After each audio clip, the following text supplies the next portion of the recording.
दोस्तों आज आप एक ऐसे इंसान की रियल स्टोरी सुनने वाले हो जो कि 4 या 5 दिनों के लिए नहीं बल्कि पूरे 438 दिन के लिए यानी 14 महीने 1 साल से भी ज्यादा पैसिफिक ओशन में घूम गया। इसने एक्सीडेंटली एक ऐसा वर्ल्ड रिकॉर्ड बना दिया था कि कोई चाहते हुए भी इस वर्ल्ड रिकॉर्ड को तोड़ना नहीं चाहेगा। 14 महीने ये अपनी मौत से लड़ता रहा, लेकिन जब ये बचा इसके ऊपर एक ऐसी आफत आई जिसकी वजह से इसे सुसाइड अटेम्प्ट करना पड़ा। आखिर वो शख्स कौन था और इसने 14 महीने अपने आप को जिंदा कैसे रखा, आइए जानते हैं उमर एक्सपो की इस वीडियो के अंदर।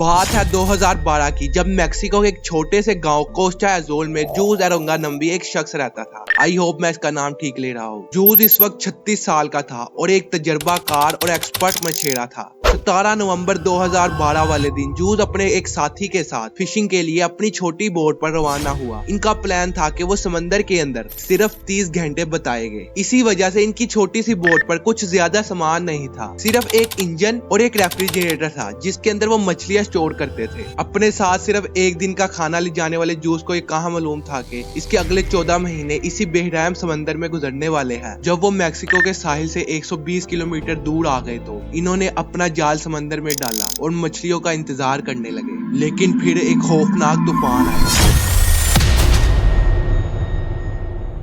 जिस तूफान ने इनको उल्टे पांव भागने पर मजबूर कर दिया। ये दोनों अपनी बोट को पूरे 6 घंटे फुल स्पीड में भगाते रहे। फिर बचते हैं सुबह के 7। ये अपने आइलैंड से सिर्फ 20 किलोमीटर दूर थे। इन्हें अपना आइलैंड नजर भी आने लग गया था। ये उस तूफान को तो काफी पीछे छोड़ रहे थे, लेकिन इनकी किस्मत खराब थी। जब वो आइलैंड से थोड़ी ही दूर थे तो इनकी बोट का इंजन खराब हो गया।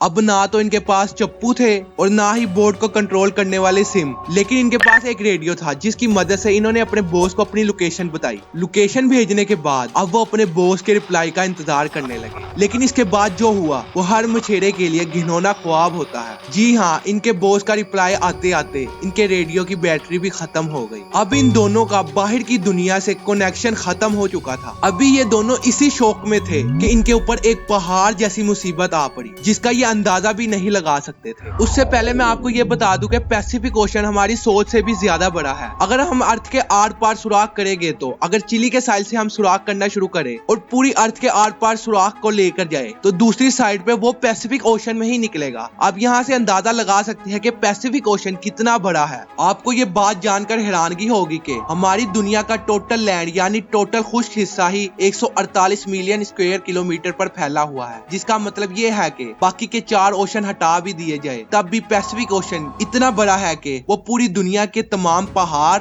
रेगिस्तान, जंगलात और आइलैंड से भी ज्यादा बड़ा बनेगा। इस पूरे ओशन में सिर्फ चंद आइलैंड है और वो भी इतने छोटे हैं कि वो इस आलीशान समंदर के मुकाबले में सिर्फ एक डॉट के बराबर है। और इनमें ज्यादातर वो आइलैंड्स हैं जिन पर किसी इंसान ने कभी पांव ही नहीं रखा। तो आप सोच सकते हैं इस पैसिफिक ओशन में इन दोनों को ढूंढना कितना मुश्किल होगा। लेकिन तब भी इनके बॉस ने एक टीम जारी की और इनको पैसिफिक ओशन में बहुत तलाशा, लेकिन इनका कोई नामो निशान नहीं मिला क्योंकि तेज हवाएं इनको दोबारा समंदर में ले गई थी और इनको अपना आइलैंड भी नजर नहीं आ रहा था। आप यहीं से अंदाजा लगा सकते हैं कि उन दोनों के खौफ का क्या लेवल होगा। लेकिन उन्होंने हार नहीं मानी। वो समंदर के एक ऐसे हिस्से में पहुंच चुके थे कि जहां पर भी देखो पानी ही पानी। अगर कोई प्लेन, हेलीकॉप्टर या आसपास के हवाई जहाज या फिर बहरी जहाज वहां से गुजरते तो इनकी बोट इतनी छोटी थी कि वो दूर से नजर ही नहीं आती। इनके पास सिग्नल देने का भी कोई सामान नहीं था, ना तो इनके पास फ्लेयर गन थी और ना ही ये आग जलाकर उनको अपनी मौजूदगी का एहसास दिलवा सकते थे। अब इन दोनों को ये यकीन हो चुका था कि इनके बचने के चांसेस 0.1% से भी कम है। ना तो अब इनके पास खाने के लिए कुछ था क्योंकि जो खाना वो साथ लेकर आए थे वो पहले ही खत्म हो चुका था, और ना ही पीने के लिए कुछ हो। अब आप ये सोच रहे होंगे कि वो समंदर में थे तो उनको पानी की क्या कमी होगी। समंदर का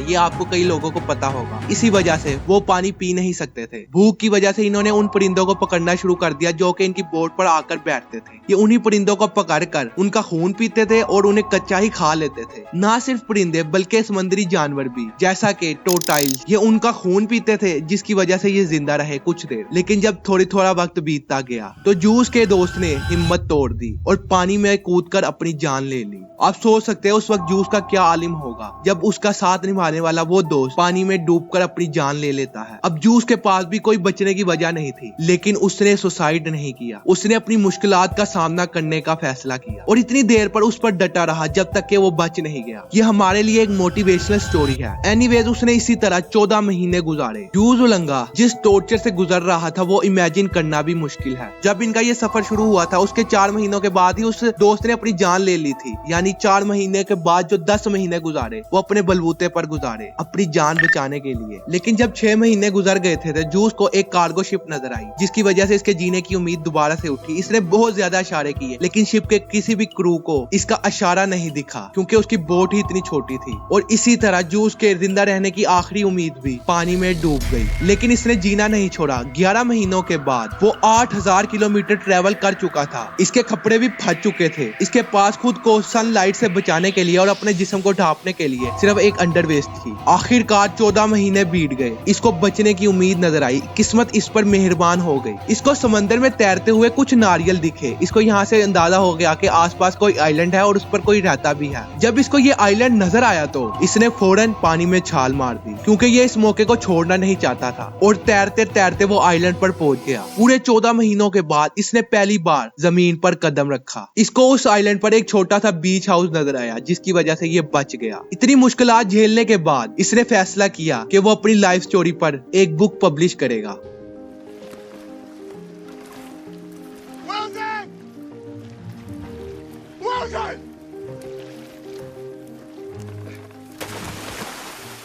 लेकिन किस्मत को कुछ और ही मंजूर था। जो साथी इसके साथ पानी में गया था, जब उसने सुसाइड की तो उसका इल्जाम भी इसके सर आ गया कि इसी ने उस बंदे को मारा है। लेकिन अब वहां पर क्या हुआ होगा? क्या जूस ने वाकई उस शख्स को मारा होगा? ये आप मुझे कमेंट सेक्शन में जरूर बताना। एनीवेज इसी वजह से उसने सुसाइड अटेम्प्ट कर लिया। उम्मीद करता हूँ उमर एक्सपो की ये शानदार वीडियो आपको पसंद आई होगी। ऐसी ही डॉक्यूमेंट्री वीडियोस मैं आपके लिए लाता रहूंगा। उम्मीद करता हूँ कि ये आपको वीडियो अच्छी लगी होगी। अभी मैं दूसरे क्रिएटरों की ज्यादा प्रोफेशनल तो नहीं बन पाया, लेकिन आने वाले वक्त में मैं आपको यकीन दिलवाता हूँ कि मैं आपके लिए एक ऐसा कंटेंट लाऊंगा जो कि आपको जिंदगी में आगे बढ़ने के लिए मदद करेगा। अगर वीडियो आपको अच्छी लगे तो ही सब्सक्राइब करके जाना। तो मिलते हैं नेक्स्ट वीडियो के अंदर, तब तक के लिए गुड बाय। और दोस्तों, क्या आपको बरमूडा ट्रायंगल के बारे में पता है? उस पर मैं पहले ही शॉर्ट डॉक्यूमेंट्री बना चुका हूँ, तो अभी सामने वाली वीडियो पर क्लिक करो।